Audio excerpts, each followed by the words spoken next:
आज मैं आप सबके बीच एक बहुत ही गंभीर मुद्दा लेकर आई हूँ जिससे पूरा देश वाकिफ है। बंगाल में जो महिलाओं के साथ लगातार होता आ रहा है, ये सिर्फ एक घटना नहीं है।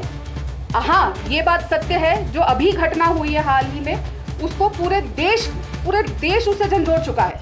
पूरे देश की हर एक बेटी, क्या हर आदमी भी बहुत ही भयावह स्थिति में आ चुका है कि ऐसा हमारे देश में ऑन ड्यूटी डॉक्टर के साथ हो सकता है। पर यह सिर्फ एक दिन की बात नहीं है, एक घटना की बात नहीं है। ये चरमराती जो कानून व्यवस्था है, जो हालात है वेस्ट बंगाल के, वहाँ की महिलाओं के, ये उसका बस एक छोटा सा एग्जाम्पल है।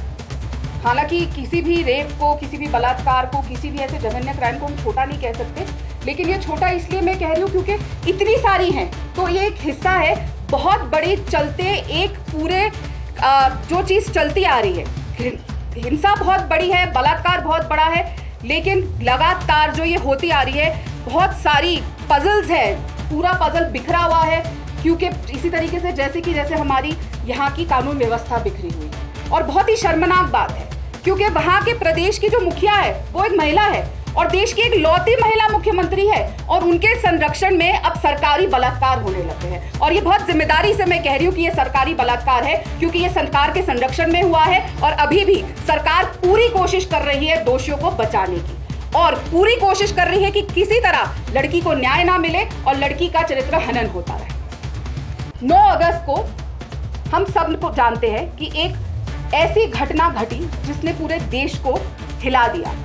एक ऑन ड्यूटी डॉक्टर जो एक पीजी पोस्ट ग्रेजुएट स्टूडेंट है, उसके साथ हॉस्पिटल में ही एक घटना घटती है। और उसके बाद क्या होता है, लगातार ऐसी चीजें की जाती हैं कि किस तरीके से घटना स्थल को, क्राइम सीन को, वहां से सबूत मिटाए जाए। लगातार हम देखते आए, और सिर्फ इसमें प्रशासन नहीं, पुलिस, कॉलेज का प्रशासन ममता बनर्जी के इशारे में लगातार काम कर रहा है। हमने ये भी देखा किस तरीके से हॉस्पिटल के प्रिंसिपल ने, कॉलेज के प्रिंसिपल ने कोई शिकायत दर्ज नहीं करी। शिकायत तब दर्ज होती है जब लोग सड़कों पे उतरते हैं, लोग सवाल उठाते हैं और पूरे देश भर से आवाजें आती है। और ये मैं नहीं कह रही, ये हमारी कोर्ट ने, हमारे न्यायालय ने ये बहुत ही महत्वपूर्ण टिप्पणी करी और बहुत कड़ी निंदा करी कि क्या कर रहा था कॉलेज का प्रशासन और क्यों पुलिस में शिकायत दर्ज नहीं की गई। जो हमारे डॉक्टर होते हैं वो धरती पे, हम सब मानते हैं कि वो भगवान का स्वरूप होते हैं, और अगर हम अपने डॉक्टर की ही रक्षा ना कर सके, वो डॉक्टर जो हमें सांस देते हैं, हमने देखा था कोरोना काल में अपनी जान की जिन डॉक्टरों ने चिंता नहीं करी ताकि हमारे घर वाले जी सके, हम लोग जी सके, आज एक डॉक्टर के लिए लोग न्याय मांग रहे हैं। पूरे देश के डॉक्टर सड़क पे है, लेकिन उस लड़की को न्याय नहीं मिल रहा। बहुत ही दर्दनाक स्थिति है। दबाव बढ़ता है, पुलिस बीच में आती है, एक आदमी को गिरफ्तार कर लिया जाता है। लेकिन हम सब ने देखा, जो फोटो सामने आई, जब उस लड़की की बॉडी की फोटो सामने आई, तो वो साफ दिख रहा है कि किस तरीके से बर्बरता से रेप हुआ है, और ये सिर्फ एक आदमी का किया कराया नहीं है। लेकिन हमारी की पुलिस क्या करती है? पुलिस कहती है कि ये सुसाइड है, बिना पोस्टमार्टम करे पुलिस कहती है ये सुसाइड है। अब पुलिस डॉक्टर का भी काम कर रही है, पोस्टमार्टम भी देख के कर रही है, बॉडी को देख के बता सकती है कि ये सुसाइड है कि मर्डर है कि क्या है। इतने घटिया काम देश की पुलिस अगर करेगी, रक्षक अगर करेंगे, तो न्याय कहां से मिलेगा? और यहीं तक बात सीमित नहीं थी, लड़की के माँ बाप को 2 बजे तक बॉडी को देखने तक नहीं दिया गया। 2 बजे तक जब उसके फादर बॉडी को देख के आए, तो वो साफ उन्होंने आके बताया कि ये एक आदमी का किया कराया नहीं है, ज्यादा लोगों का दिखाई दे रहा है। जिस हालत में वो बॉडी मिली, जितनी चोटें थी, जिस तरीके से जिस रास्ता में थी, बहुत ही दर्दनाक। मैं तो अभी आपके सामने बोल रही हूँ, मेरी जबान लड़खड़ा रही है, क्योंकि वो फोटो, वो दृश्य मेरे सामने जब आते हैं, एक महिला छोड़िए, एक इंसान होने के नाते मैं लिटरली कांप रही हूँ। बोलने में भी हमें तकलीफ होती है कि हम जब इस बारे में बात करते हैं, लेकिन वहाँ के शासन, वहाँ के प्रशासन, वहाँ की मुख्यमंत्री को कोई फर्क नहीं पड़ा। बेटियों को न्याय कब मिलेगा? बेटियों को संरक्षण कब मिलेगा? ममता बनर्जी जी, मैंने सुना है आज या कल एक प्रोटेस्ट करने जा रही है। न्यूज में भी आया था कि शायद 17 तारीख को या 18 तारीख को वो अपने ही खिलाफ एक प्रोटेस्ट मार्च निकाल रही है इस मुद्दे पे। क्या आपने कहीं ऐसा देखा है कि कोई मुख्यमंत्री अपने ही खिलाफ प्रोटेस्ट निकाल रहा है? इतना जघन्य अपराध हो गया, इतनी असंवेदनशीलता कि हर मुद्दे को आप एक मजाक बन के रख रहे हैं। अपने खिलाफ प्रोटेस्ट, तो चलिए ममता जी, अगर आप अपने खिलाफ प्रोटेस्ट कर रही हैं तो ये बात तो साफ है कि आप बिल्कुल मानती हैं कि आपकी सरकार फेल है। आप as a home minister fail है, आप as a health minister fail है, आप as a woman chief minister बिल्कुल ही फेल है, इसलिए आपको अपने खिलाफ प्रोटेस्ट करनी पड़ रही है। इसीलिए हम मांग करते हैं कि ममता बनर्जी जी तुरंत इस्तीफा दे। जिस मुख्यमंत्री को खुद के खिलाफ आज प्रोटेस्ट करना पड़ रहा है, वो किस हैसियत से वहां उस कुर्सी पे आज भी बैठी हुई है?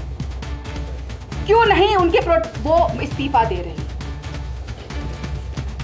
हम इनसे जानना चाहते हैं कि कब तक वो लगातार दोषियों को बचाती रहेंगी, कब तक उन दोषियों को बचाने वालों को इनाम देती रहेंगी, और कब देश की बेटियों को, प्रदेश की बेटियों को न्याय मिलेगा। ये बात सिर्फ वेस्ट बंगाल की बेटियों तक सीमित नहीं है, यह हर उस प्रदेश के लिए है जहां, और हमने देखा भी जिस तरीके से 15 अगस्त को प्रधानमंत्री जी ने लाल किले से ये बात बोली, उन्होंने एक किसी राज्य की बात नहीं करी, उन्होंने कहा सभी राज्यों को आगे आके और जिम्मेदारी से जल्दी न्याय करना पड़ेगा और दोषियों को, उन राक्षस वृत्ति करतूत करने वाले लोगों को जल्द से जल्द सजा देनी पड़ेगी। और आप मीडिया से भी उन्होंने आह्वान किया और रिक्वेस्ट किया कि जिस तरीके से बलात्कार के ऊपर हम लोग चर्चा करते हैं, उस तरीके से जिन लोगों को सजा मिल रही है उसके ऊपर भी चर्चा करना बहुत जरूरी है, क्योंकि जब तक ये अपराधी, ये मानसिकता के लोग डरेंगे नहीं, अपराध रुकेगा नहीं। और इसीलिए प्रधानमंत्री के इस रिक्वेस्ट को मैं आपके सामने भी और लेकर आई हूं कि मीडिया भी लगातार, ये तो मीडिया की ही बदौलत है कि ये सब कुछ सामने आया और इतनी चीजें आ रही हैं, और आप लोग, हम बेटियों के लिए एज अ महिला मैं बोल रही हूँ, अभी मैं जो ये शब्द बोल रही हूँ, आप भूल जाइए मैं कौन सी पार्टी के लिए से आती हूँ, लेकिन आप लोग जिस तरीके से महिला के लिए खड़े होकर असलियत दिखा रहे हैं, देश को पता चल रहा है, तभी हम लड़कियां बोल पा रही हैं, वरना जैसे मैंने कहा, और आप लोग डरे नहीं। इतने बड़े बड़े राजा महाराजा नेता डर गए, लेकिन हमारे मीडिया के साथी डरे नहीं और एज इट इज रिपोर्ट दिखा रहे हैं। इसीलिए जहां जहां जिन लोगों को सजा दी है, जैसे प्रधानमंत्री जी ने कहा, उस पर भी चर्चा होना जरूरी है, ताकि उन लोगों तक पहुंचे कि आपको सिर्फ बचाया नहीं जाता, क्योंकि अभी तक सिर्फ पहुंच रहा है ममता बनर्जी ने बचाया, इंडिया अलायंस ने बचाया, वहां पे कोई कह देगा लड़के हैं, गलती हो जाती है, फिर वो कह देंगे कि उनको सजाए मौत नहीं देनी चाहिए, अबू आदमी कह, ये सजाए मौत नहीं देनी चाहिए तो मुलायम सिंह यादव इंडिया अलायंस के नेता ने कहा था, उन्हीं के नेता अबू आदमी ने कहा था कि जब बलात्कारी को हैंग किया जाए तो साथ में जिस लड़की का बलात्कार हुआ है उसे भी हैंग कर दो।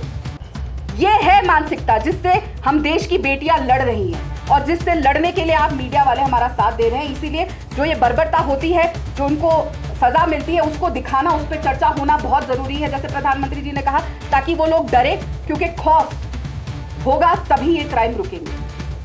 अदालत में जब ये बात जाती है तो जैसे कि मैंने बताया कि अदालत ने कहा कि क्यों कॉलेज के प्रिंसिपल ने ये घटना को पुलिस में क्यों कंप्लेंट नहीं करी, इस पे भी सवाल उठे। सीबीआई इंक्वायरी की जैसे हम बात जानते हैं, ममता बनर्जी लगातार बोलती रही कि अगर बच्ची के माँ बाप चाहेंगे तो सीबीआई इंक्वायरी होगी।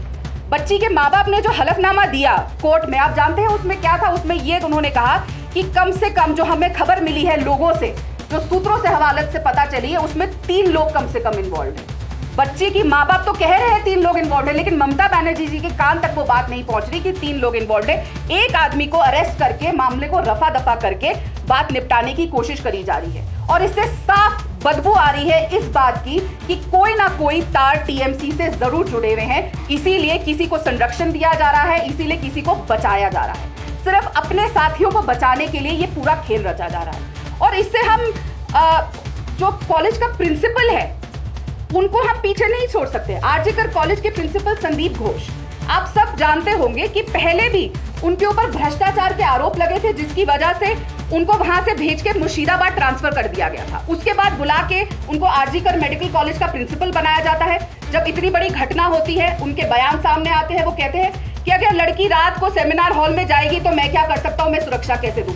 अगर प्रिंसिपल सुरक्षा नहीं दे सकता, प्रिंसिपल सीसीटीवी कैमरा नहीं लगा सकता, तो उसको इस्तीफा देना चाहिए, वो इंसान होने के लायक नहीं है। ये कैसा सवाल और कैसा जवाब था कि मैं सुरक्षा नहीं दे सकता, सेमिनार हॉल में रात को जाएगी लड़की, तो लड़की को रात को सेमिनार हॉल में जाना क्यों पड़ा? इसलिए जाना पड़ा क्योंकि उस हॉस्पिटल में कोई चेंजिंग रूम नहीं थे। 36 घंटे जो महिलाएं वहां डॉक्टर्स काम करते हैं, उनके पास एक चेंजिंग रूम तक अवेलेबल नहीं था, कहीं पर भी सीसीटीवी कैमरा नहीं थे। ऐसे हालात क्यों थे?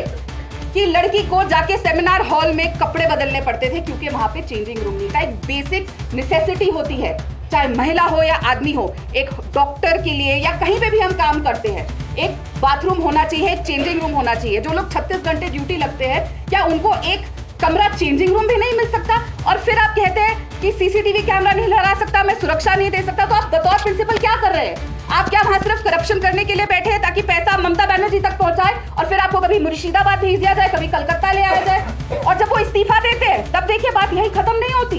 इस्तीफा देने के बाद ममता बनर्जी जी उनका इस्तीफा स्वीकार करने से मना कर देती है, कहती है लो, फेंक के मारती हैं कि मैं इस्तीफा नहीं एक्सेप्ट करूंगी, और उनको एक और कॉलेज का प्रिंसिपल बना दिया जाता है।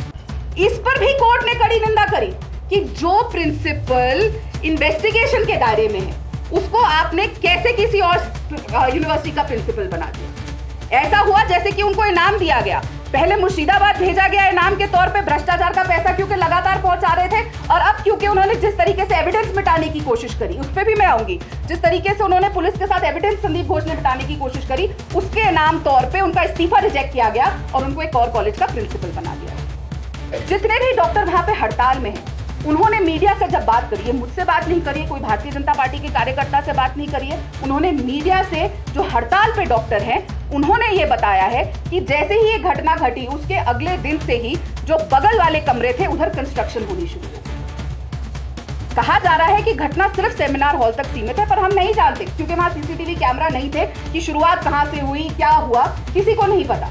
लेकिन आसपास के कमरों में तोड़फोड़ शुरू कर दी गई। उसके बाद हम देखते हैं कि at the stroke of the midnight hour, हम सब जाते हैं at the stroke of the midnight hour 78 स्वतंत्रता दिवस था, और at the stroke of the midnight hour Bengal में हमारे डॉक्टरों को पीटा जा रहा था, उनको डराया धमकाया जा रहा था कि किसी तरह से वो चुप्पी बनाए रखे, क्योंकि जिस तरीके से एक के बाद एक परत सामने आ रही है उसको किसी तरीके से लिपापोती करी जाए।